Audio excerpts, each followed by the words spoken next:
আসসালামু আলাইকুম, স্বাগত জানাচ্ছি আরটিভির রাতের সংবাদে। আপনাদের সঙ্গে আছে আমি সিনথিয়া রহমান।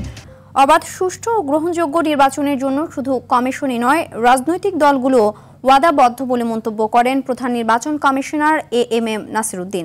আগারগাঁওয়ের নির্বাচন ভবনে রাজনৈতিক দলগুলোর সঙ্গে সংলাপে এ মন্তব্য করেন তিনি। সংলাপে রিটার্নিং কর্মকর্তা হিসাবে ইসির নিজস্ব কর্মকর্তাদের নিযুক্ত করার দাবি জানায় বিএনপি। এছাড়া আচরণবিধির বিভিন্ন বিষয়ে আপত্তি জানিয়ে মতামত তুলে ধরেন জামায়াত, এনসিপি সহ রাজনৈতিক দলের নেতারা। নাজমুল হুদা রিপোর্ট। ত্রয়োদশ জাতীয় সংসদ নির্বাচন ঘিরে ধারাবাহিক আলোচনার অংশ হিসেবে রাজনৈতিক দলগুলোর সঙ্গে চতুর্থ দিনের মতো সংলাপ করে কমিশন। এতে বিএনপি, জামায়াতে ইসলামী, এনসিপি সহ 12টি দল অংশ নেয়। ইসির তৈরি আচরণবিধি দেশের বাস্তবতার নিরিখে হয়নি মন্তব্য করে নেতারা বলেন, এসব আইন বাস্তবায়নের সক্ষমতা নেই ইসির। আইন করলেই তো শুধু হয় না ভাই, এটা আসলে প্রায়োগিক বাস্তবতা আছে কিনা সেটাও একটু বিবেচনা রাখতে হবে। কোন জোট গঠন করে কোন দল যদি মনে করে তারা জোটগত একটা প্রতীকে নির্বাচন করবেন, সেক্ষেত্রে আপনার এটা বাধা রাখাটা আমরা সমীচীন মনে করি না। গণভোট কি প্রক্রিয়া হবে, কিভাবে আপনারা এটা বাস্তবায়ন করবেন, এই সুনির্দিষ্ট নীতিমালা আমরা কবে পাবো, কবে আমরা প্রচারণা করতে পারবো, সেই বিষয়ে আপনারা আজকে আমাদের একটু জানাবেন। নির্বাচনী তফসিল ঘোষণার পর লটারির মাধ্যমে প্রশাসনিক রদবদল দাবি করে জামায়াতে ইসলামী। 1 মাসও হয়নি, 20 দিনও হয়নি, একজন ডিসি সেখানে চলে গেছে, সেটাও হঠাৎ করে আবার 1 সপ্তাহের মধ্যে অনেককে রদবদল করা হয়েছে। এটার পিছনে মনে হয় যেন কোনো একটা ডিজাইন করে একটা উদ্দেশ্যে এই কাজটা কোনো জায়গা থেকে হচ্ছে। তো সবচেয়ে নিরপেক্ষ এবং আস্থা রাখার মতো একটা উপায় হলো লটারির মাধ্যমে ট্রান্সফার করে দেওয়া। যার যেখানে তকদিরে আছে সে চলে যাবে, এটা নিয়ে কোনো কোশ্চেন থাকে না। আচরণবিধিতে নিয়মকানুনের বেড়াজাল বাড়লে নির্বাচন জটিল হবে বলে মনে করে বিএনপি। আপনারা একবার সাহস করে এই সিদ্ধান্তটা নেন যে রিটার্নিং অফিসার আপনাদের নির্বাচন কমিশন থেকে থাকবে, অ্যাসিস্ট্যান্ট রিটার্নিং অফিসার আপনাদের নির্বাচন কমিশনে ডেডিকেটেড লোকেরা হবে, এবং দেখবেন যে এটা এখানে একটা সিদ্ধান্তের মাধ্যমে বাংলাদেশের রাজনীতিতে গুণগত পরিবর্তন আসবে। সংলাপে সিইসি প্রার্থীদের আচরণবিধি মানার জন্য রাজনৈতিক দলগুলোকে ভূমিকা পালনের আহ্বান জানান। আপনারা সবাই, শুধু নির্বাচন কমিশন একা নয়, আপনারা সবাই কিন্তু জাতির কাছে ওয়াদাবদ্ধ একটা সুন্দর, ক্রেডিবল, গ্রহণযোগ্য নির্বাচন নিশ্চিত করার জন্য আপনারাও ওয়াদাবদ্ধ। নির্বাচন সুষ্ঠু ও গ্রহণযোগ্য করতে সবার সহযোগিতা প্রত্যাশা করেন সিইসি। আর দ্বিতীয়ত আপনাদের সহযোগিতা চাওয়া। নাজমুল হুদা, আরটিভি, ঢাকা। একটি মহল মবক্রেসির মাধ্যমে শেখ হাসিনার রায়কে ভিন্ন খাতে প্রবাহিত করার চেষ্টা করছে বলে অভিযোগ করেন বিএনপি মহাসচিব মির্জা ফখরুল ইসলাম আলমগীর। বলেন, নির্বাচনের সময় ঘোষণা হলো দোলাচল চলছে। দেশকে ব্যর্থ রাষ্ট্র করতে না চাইলে গণতন্ত্রকে প্রাতিষ্ঠানিক রূপ দেওয়ার বিকল্প নেই বলেও মন্তব্য করেন বিএনপি মহাসচিব। রুদ্র রফিকের রিপোর্ট। ফ্যাসিবাদ বিরোধী আন্দোলনের ধারাবাহিকতায় জুলাই গণঅভ্যুত্থানে বিএনপির আন্দোলন সংগ্রামের দলিল সম্বলিত 24-এর গণঅভ্যুত্থানে বিএনপি শীর্ষক বইয়ের মোড়ক উন্মোচনের এ আয়োজনে যোগ দেন বিএনপির শীর্ষ নেতারা। ফ্যাসিবাদ বিরোধী যে ঐক্য, এই ঐক্যটাকে সবচেয়ে বেশি সুদৃঢ় করতে হবে। রাজধানীর একটি হোটেলে আয়োজিত এই অনুষ্ঠানে বিএনপি নেতারা গত 17 বছরে স্বৈরাচার বিরোধী আন্দোলনে দলের রক্তাক্ত ইতিহাস তুলে ধরেন। দেশনেত্রী বেগম খালেদা জিয়া, যিনি কারাগারে যাওয়ার সময় যিনি বলে গিয়েছিলেন দেশ বাঁচাও মানুষ বাঁচাও, তার যে অতুলনীয় ইতিহাস, সেই ইতিহাসের পিছনে গণ অভ্যুত্থানের ইতিহাস কিন্তু রচিত হয়েছে। এ সময় বিএনপি মহাসচিব মির্জা ফখরুল ইসলাম আলমগীর বলেন, দেশ একটি ক্রান্তিকালের মধ্য দিয়ে অতিবাহিত হচ্ছে। গণতন্ত্রকে কেবলমাত্র নির্বাচনের সময় সীমাবদ্ধ রাখলে চলবে না, বরং এটি হতে হবে ধারাবাহিক সামাজিক ও রাজনৈতিক প্রক্রিয়ায়। আজকে আমরা একটা ট্রানজিশনাল পিরিয়ডে আছি, একটা দোলাচল চলছে। নির্বাচনের সময় ঘোষণা হয়েছে, এখনো শিডিউল হয়নি, হবে আশা করছি। নির্বাচনই কিন্তু সব শেষ নয়। যদি আমরা ব্যর্থ রাষ্ট্রে পরিণত হতে না চাই, তাহলে গণতন্ত্রকে আমাদের এখানে নারিশ করতে হবে, তাকে প্রতিপালন করতে হবে। তিনি আরো বলেন, পরিকল্পিতভাবে শেখ হাসিনার রায়ের গুরুত্ব কমিয়ে দেওয়ার চেষ্টা চলছে। আপনার একদিকে ফ্যাসিস্ট হাসিনার মানবতা বিরোধী অপরাধের জন্য রায় দেওয়া হচ্ছে, অন্যদিকে দেখি একটা ভায়োলেন্স চলছে। এটা কিসের আলামত আমি জানি না। আমি তো মনে করি যে ওই রায়ের যে গুরুত্ব, সেটাকে কমিয়ে দেওয়ার জন্যে একটা বিশেষ মহল ভিন্ন খাতে বিশ্ব দৃষ্টিকে নেওয়ার জন্য এই কাজগুলো করে বন্ধুগণ। সংস্কারের দাবিকে কেউ ব্যক্তিগত অর্জন হিসেবে উপস্থাপন করলে তা সংকীর্ণতা হবে বলেও মন্তব্য করেন মির্জা ফখরুল ইসলাম আলমগীর। আমরা সবাই লড়াই করেছি এবং সেই লড়াইটা করেছি গণতন্ত্রের জন্য। রুদ্র রফিক, RTV, ঢাকা। জাতীয় নির্বাচনের আগে গণভোট, নির্বাচনে লেভেল প্লেইং ফিল্ড নিশ্চিত ও সংসদের উভয় কক্ষে পিআর পদ্ধতিতে নির্বাচন সহ 5 দফা দাবিতে গণসমাবেশ করার ঘোষণা দিয়েছে আন্দোলনরত 8 দল। আগামী 30 নভেম্বর থেকে 6 ডিসেম্বর পর্যন্ত ঢাকা ব্যতীত 7 বিভাগে সমাবেশ অনুষ্ঠিত হবে। বুধবার সন্ধ্যায় বাংলাদেশ খেলাফত মজলিসের কেন্দ্রীয় কার্যালয়ে জরুরি বৈঠক শেষে এ ঘোষণা দেন 8 দলের নেতারা। এ সময় একই দিনে গণভোট ও জাতীয় নির্বাচন আয়োজনের সরকারি সিদ্ধান্তের সমালোচনা করে তারা বলেন, গণসমাবেশে গণভোটে হ্যাঁ ভোট জয়যুক্ত করতে প্রচার চালাবে দলগুলো। আমাদের 8 দলের সিদ্ধান্ত হলো যে আমরা এই গণভোটে যেন হ্যাঁ বিজয়ী হয়, এই জন্য আমরা প্রচারণা চালাবো। সবাই মিলে আন্দোলনও করছি এবং আমরা সমঝোতার ভিত্তিতে ইলেকশনে যাব, এরকম একটা আমাদের আলোচনা হয়েছে। 8 দলের বাইরে আরো দল আসবে কিনা এটা আমরা আলোচনা চালিয়ে যাচ্ছি। ফেব্রুয়ারির শুরুতে নির্বাচনে সশস্ত্র বাহিনীর সহযোগিতা চেয়েছেন অন্তর্বর্তী সরকারের প্রধান উপদেষ্টা ডক্টর মোহাম্মদ ইউনূস।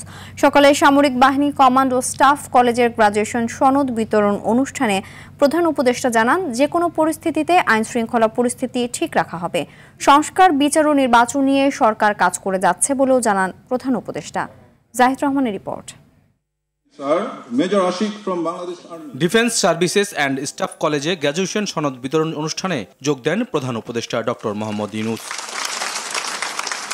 আসন্ন জাতীয় সংসদ নির্বাচনে সরকারের প্রস্তুতির কথা তুলে ধরেন প্রধান উপদেষ্টা। And for me to be able to be part of that is also a memorable in Bangladesh at a time when Bangladesh was going through a tremendous এই অভ্যুত্থানের অংশ হতে পারা আমার কাছে স্মরণীয় হয়ে থাকবে। বর্তমান সময়ে বাংলাদেশ এক বিরাট পরিবর্তনের মধ্যে দিয়ে যাচ্ছে। আমরা একটি নতুন বাংলাদেশের দিকে যাচ্ছি।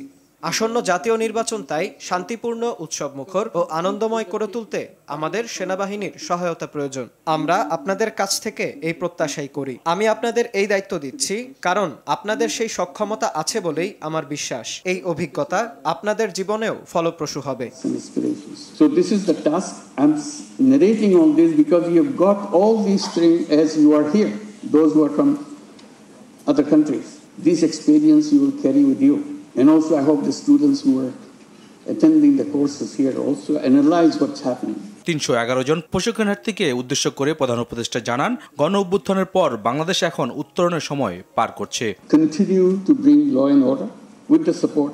পুলিশ প্রশাসনের সহায়তা পেলেও দেশের আইন শৃঙ্খলা পরিস্থিতি নিয়ন্ত্রণে রাখা সহজ ছিল না। গণ অভ্যুত্থানের সময় সেনাবাহিনী সঠিক সময়ে সঠিক সিদ্ধান্ত নিয়েছিল এবং এই কারণে আমি তাদের ভূমিকার ভূয়সী প্রশংসা করি, কারণ তারা এ ব্যাপারে বদ্ধপরিকর ছিল। আমরা চেষ্টা করেছি যতটুকু সম্ভব সংস্কার করার, কারণ সবকিছু যদি আগের মতোই হয়ে যায় তবে শহীদদের রক্ত ও তাদের পরিবারের আত্মত্যাগ বৃথা যাবে। তরুণরা একটি স্বৈরাচারী গোষ্ঠীকে তাড়িয়েছে বলেও জানান প্রধান উপদেষ্টা ডক্টর মোহাম্মদ ইউনূস।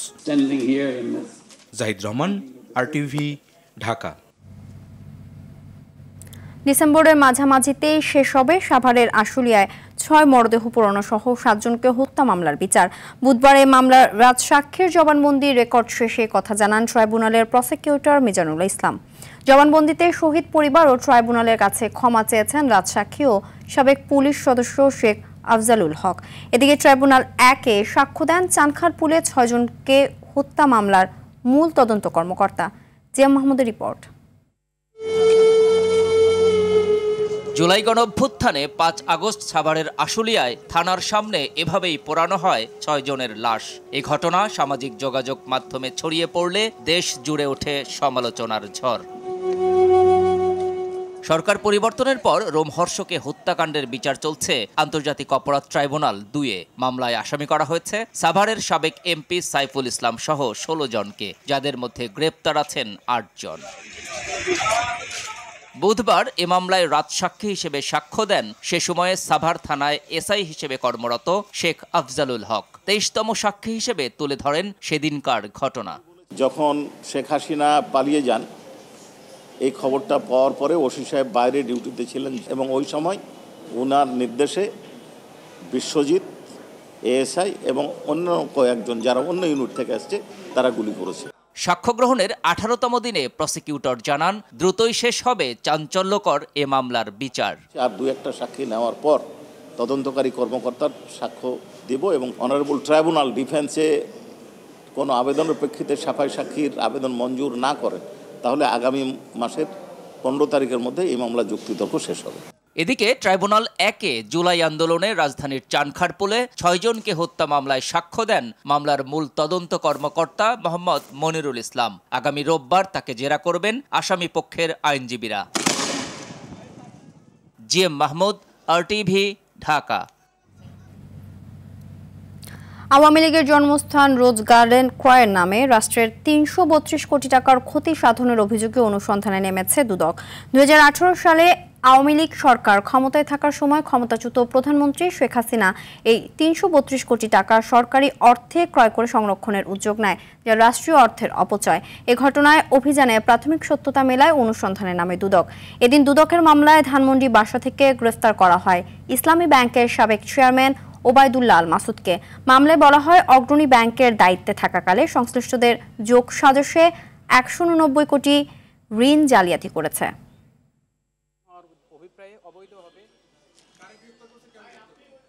গৃহায়ন ও গণপূর্ত মন্ত্রণালয়ের অসাধু কর্মকর্তাদের যোগ সাজশে রোজ গার্ডেন নামক বাড়িটি ক্রয়ে রাষ্ট্রের 332 কোটি টাকা ক্ষতি সাধনের অভিযোগে দুর্নীতি দমন কমিশন এই অভিযোগের প্রেক্ষিতে দুর্নীতি দমন কমিশন অনুসন্ধান শুরু করেছে। শওকত আলী চৌধুরী ও তার পরিবারের সদস্যদের ব্যাংক হিসাবে 8,000 কোটি টাকা লেনদেন এবং এলসির মাধ্যমে জাহাজ ভাঙার নামে বিভিন্ন অনিয়ম, দুর্নীতি, ক্ষমতার অপব্যবহারের মাধ্যমে শেল কোম্পানির নামে বিদেশে অর্থ পাচারের অভিযোগে একটি অনুসন্ধান শুরু হয়েছে। রাজনৈতিক কোন্দল ও আধিপত্য বিস্তারকে কেন্দ্র করে হত্যা করা হয় যুবদল নেতা গোলাম কিবরিয়াকে। মোটা অঙ্কের অর্থের বিনিময়ে মিরপুরের কথিত সন্ত্রাসী গ্রুপ 4 স্টারের সদস্যরা নৃশংস এই হত্যাকাণ্ড ঘটায়। হত্যায় সম্পৃক্ত আরও 2 জনকে গ্রেফতারের পর বুধবার সংবাদ সম্মেলনে এসব তথ্য জানান র্যাব 4-এর অধিনায়ক lieutenant colonel Mohammad Mahbub Alam. Sadia কানিজের report. পল্লবীতে প্রকাশ্যে গত 17 নভেম্বর গুলি করে হত্যা করা হয় পল্লবী থানা যুবদলের সদস্য সচিব গোলাম কিবরিয়াকে। কেউ কিছু বুঝে ওঠার আগেই হেলমেটধারী 3 জন অতর্কিতে খুব কাছ থেকে গুলি চালায় তার উপর। হত্যার পর পালিয়ে যাওয়ার সময়ই একজনকে আটক করে পুলিশে দেয় স্থানীয়রা। ঘটনার একদিন পর পল্লবী থানায় হত্যা মামলা করে কিবরিয়ার পরিবার। র্যাবের অভিযানে আশুলিয়ার বিরুলিয়া থেকে সন্ত্রাসী পাতা সোহেল ও টঙ্গী থেকে বুকপুরা সুজন ধরা পড়ে। তারা 4 স্টার গ্রুপের সদস্য। গোয়েন্দা তথ্যের মাধ্যমে যেটা দেখেছি, এখানে 4 স্টার নামক 4 জন স্টার, সন্ত্রাসী মামুন, কিলার ইব্রাহিম, সন্ত্রাসী শাহাদাত, সন্ত্রাসী মুক্তার, এদের ছত্রছায়ায় মিরপুরের বিভিন্ন এলাকায় বিভিন্ন সময় যে সকল অরাজকতা বা সন্ত্রাসী কার্যক্রমগুলো করা হয় তাদের একটা মদত রয়েছে বলে আমরা জানতে পেরেছি। পাতা সোহেল তাদেরকে টাকা দিয়েছে এবং যে জনি গ্রেফতার হয়েছে তাকে 30,000 টাকা দেওয়া হয়েছে। আর ঘটনার দিন তাকে 1,000 টাকা দেয় এবং 30,000 টাকা তার সাথে কন্ট্যাক্ট করে। গ্রুপটি দীর্ঘদিন ধরেই হত্যা, চাঁদাবাজি, মাদক কারবার সহ মিরপুরে বিভিন্ন সন্ত্রাসী কর্মকাণ্ড চালিয়ে আসছে। তাদের বিরুদ্ধে একাধিক মামলা রয়েছে। র্যাব বলছে উপরের কারো নির্দেশে এই হত্যাকাণ্ড ঘটানো হয়েছে কিনা তা তদন্তে বেরিয়ে আসবে। এখানে 2টা জিনিস কাজ করেছে। একটা হচ্ছে মিরপুর এলাকা কেন্দ্রিক যে আধিপত্য বিস্তার, সেটা চাঁদাবাজি, মাদক এবং অন্যান্য যে সকল সন্ত্রাসী কার্যক্রম আছে সেটা একটা ব্যাপার। আর দ্বিতীয় হচ্ছে রাজনৈতিক কোন্দল। এর আগে যাদের সাথে ওনার সখ্যতা ছিল, এই রাজনৈতিক মেরুকরণের পরে সেই সখ্যতাটার এগেনিস্টে তিনি কাজ করছিলেন। বেসিক্যালি বিভিন্ন জায়গায় চাঁদাবাজি কিংবা মাদক ব্যবসা এগুলাতে তার সাপোর্ট ছিল না, যতটুকু আমরা জানতে পেরেছি। এই কারণেই হয়তো এই ঘটনাটা সংঘটিত হতে পারে। জড়িত বাকি আসামিদের ধরতে অভিযান চলছে বলেও জানায় র্যাব। আমরা অনুমান করতে পারি এখানে উপর থেকে আরো ইন্ধন থাকার সম্ভাবনা আছে। সাদিয়া কানিজ, RTV, ঢাকা। এদিকে রাজধানীর তুরাগে শান্ত নামে ১৬ বছরের এক অটোরিকশা চালককে হত্যার ঘটনায় মূল হোতা সহ ৪ জনকে গ্রেফতার করেছে পুলিশ। বিকেলে মিন্টো রোডের ডিএমপির মিডিয়া সেন্টারে সংবাদ সম্মেলনে এ তথ্য জানান উত্তরা বিভাগের উপ পুলিশ কমিশনার মোহাম্মদ মুহিদুল ইসলাম। তিনি বলেন, গত ১৬ নভেম্বর অটোরিকশা ছিনতাই করে বিক্রির উদ্দেশ্য পূর্ব পরিকল্পিতভাবে শান্তকে তুরাগ এলাকায় নিয়ে হত্যা করা হয়। কাফরুল থেকে মূল পরিকল্পনাকারী মনাকে গ্রেফতারের পর জিজ্ঞাসাবাদে সে জড়িত অন্যদের নাম প্রকাশ করে। নিশ্চিত হবে। তো একটি ফুসরো তো দেই নাই, এক সময় গ্যাপ করিনি, কারণ আমাদের মনে হয়েছে যে একটা গ্যাপ করলে আমরা হয়তো আসামি গ্রেপ্তারে ব্যর্থ হব। সেজন্য দ্রুততম সময়ের মধ্যে আমরা এই মামলা এরকম একটা ক্লুলেস এবং চাঞ্চল্যকর মামলার আমরা রহস্য উদ্ঘাটন করতে পেরেছি। আমরা এই অটো উদ্ধার করতে পেরেছি। এই হত্যাকাণ্ডে জড়িত আমাদের ছুরি এবং আমাদের যে আমাদের রশিটা আমরা উদ্ধার করেছি। যুক্তরাষ্ট্রে $600 বিলিয়ন থেকে বিনিয়োগ বাড়িয়ে $1 ট্রিলিয়ন করার ঘোষণা দিয়েছে সৌদি আরব। মঙ্গলবার হোয়াইট হাউসে ট্রাম্পের সঙ্গে বৈঠকে এমন ঘোষণা দেন সৌদি যুবরাজ মোহাম্মদ বিন সালমান। এদিকে জামাল খাশোগি হত্যাকাণ্ডে যুবরাজ জড়িত নয় বলেও উল্লেখ করে ট্রাম্প। এছাড়া ইসরায়েলের আপত্তি সত্ত্বেও সৌদির কাছে F-35 যুদ্ধবিমান বিক্রি করবে যুক্তরাষ্ট্র। ট্রাম্প সালমান বৈঠকের বিস্তারিত জানাচ্ছেন আব্দুল মালেক। 2018 সালে ইস্তাম্বুলের সাংবাদিক এবং সৌদি রাজপরিবারের কট্টর সমালোচক জামাল খশোগির হত্যাকাণ্ড বিশ্বজুড়ে তুমুল আলোচনা সৃষ্টি করেছিল। খশোগি হত্যায় মার্কিন বিশ্লেষকরা দোষারোপ করেন সৌদি যুবরাজ মোহাম্মদ বিন সালমানের দিকে। সেই ঘটনার 7 বছর পর প্রথমবারের মতো যুক্তরাষ্ট্র সফরে এসেছেন সৌদি যুবরাজ। মঙ্গলবার হোয়াইট হাউসে বৈঠক করেন মার্কিন প্রেসিডেন্ট ডোনাল্ড ট্রাম্প ও সৌদি যুবরাজ মোহাম্মদ বিন সালমান। তবে সাংবাদিক জামাল খশোগির আলোচিত হত্যাকাণ্ড সম্পর্কে যুবরাজ কিছুই জানতেন না বলে মন্তব্য করেছেন যুক্তরাষ্ট্রের প্রেসিডেন্ট ডোনাল্ড ট্রাম্প। ট্রাম্পের বক্তব্য 2021 সালে প্রকাশিত মার্কিন গোয়েন্দা প্রতিবেদনের সঙ্গে সাংঘর্ষিক। সেই প্রতিবেদনে যুবরাজ খশোগিকে গ্রেফতার বা হত্যা করার পরিকল্পনার অনুমোদন দেয় বলে উল্লেখ ছিল। এর আগে ট্রাম্পের রিয়াদ সফরে সৌদি যে $600 বিলিয়ন বিনিয়োগের ঘোষণা দিয়েছিল তা বৃদ্ধি করে $1 ট্রিলিয়ন করা হয়েছে। এই বিনিয়োগের ফলে যুক্তরাষ্ট্রের নতুন কারখানা স্থাপন, বিভিন্ন কোম্পানিতে অর্থায়ন এবং ওয়াল স্ট্রিটে কার্যক্রম জোরদার হবে বলে মনে করছেন ট্রাম্প। এদিকে ইসরায়েলের উদ্বেগ সত্ত্বেও সৌদি আরবকে মার্কিন F-35 যুদ্ধবিমান বিক্রি করবে যুক্তরাষ্ট্র। এখন পর্যন্ত মধ্যপ্রাচ্যের একমাত্র দেশ হিসাবে ইসরায়েলি F-35 যুদ্ধবিমান পরিচালনা করছে। মার্কিন প্রতিষ্ঠান লকহিড মার্টিনের তৈরি যুদ্ধবিমানকে বিশ্বের সবচেয়ে শক্তিশালী যুদ্ধবিমানের একটি বলা হয়। আব্দুল মালেক, RTV। ১৭তম টেস্টে মুশফিকুর রহিমের সেঞ্চুরি করা নিয়ে কোনো প্রকার সংশয় নেই মুমিনুল হকের মনে। প্রথম দিন শেষে ৯৯ রানে অপরাজিত থাকা মুশফিক ১০০ রান তো করবেনই, এমনকি ২০০ রানও করতে পারে বলে মনে করেন মুমিনুল। আয়ারল্যান্ডের বিপক্ষে ঢাকা টেস্টের প্রথম দিন শেষে এমন কথা বলেন মুশফিকের সাথে চতুর্থ উইকেটে ১০৭ রানের জুটি গড়া মুমিনুল। লাস্টের সময় যেটা মনে হচ্ছিল যে একসময় মনে হচ্ছিল যে আজকে হয়ে যাবে, যদি ওরা লেট করছে এই কারণে হয়তো হয়নি। আর আমিও মানে খুব বেশি অরিড না, কারণ উনি তো আপনার মানে ১০০ করা আপনার ২০০ করা অভ্যাস আছে, তো আমিও জানি যে ওই জায়গায় উনি প্যানিক হয় না। ৯০ গেলে খুব প্যানিক কম হয় আল্লাহর মতে।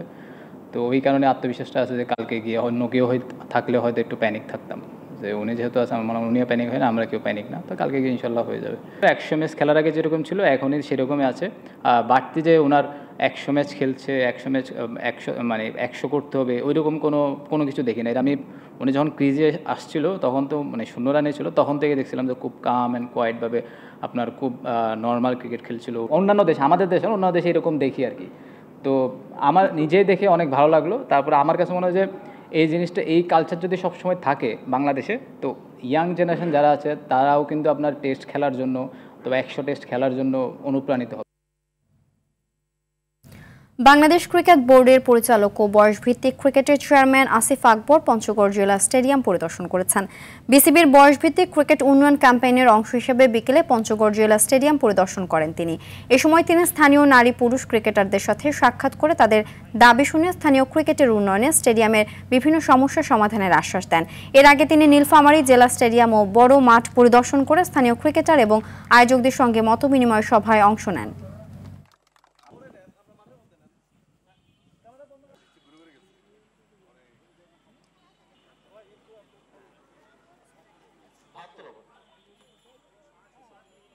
আমাদের একটা বাধ্যবাধকতা আনতে হবে যে তারা ম্যাচ খেলে পাশাপাশি নতুন সংগঠন তৈরি করতে হবে, যারা ইনভেস্ট করবে, যারা নতুন নতুন ক্লাব তৈরি করবে, কোয়ালিফাই করে উপর রাউন্ডে যাবে।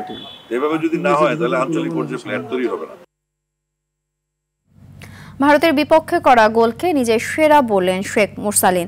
22 বছর পর ভারতের বিপক্ষে পাওয়া ঐতিহাসিক জয়ের পরদিন হোটেল সোনারগাঁওয়ে গণমাধ্যমের মুখোমুখি হয়ে কথা বলেন তিনি। জাতীয় দলের ডিউটি শেষে এখন ক্লাবের হয়ে পারফর্ম করতে চান মুরসালিন।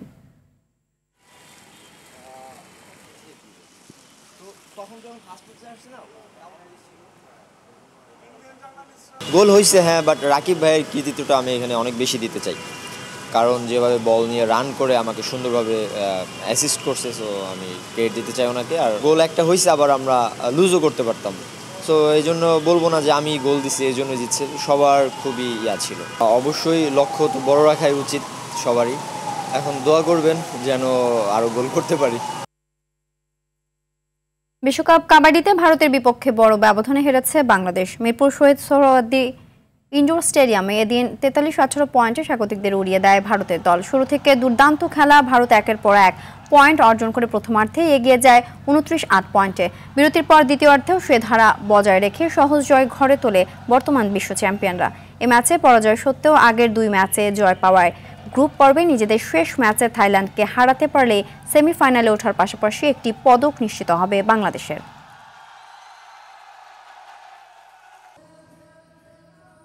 প্রথমত বলি যে ইন্ডিয়া অবশ্যই আমাদের থেকে ভালো।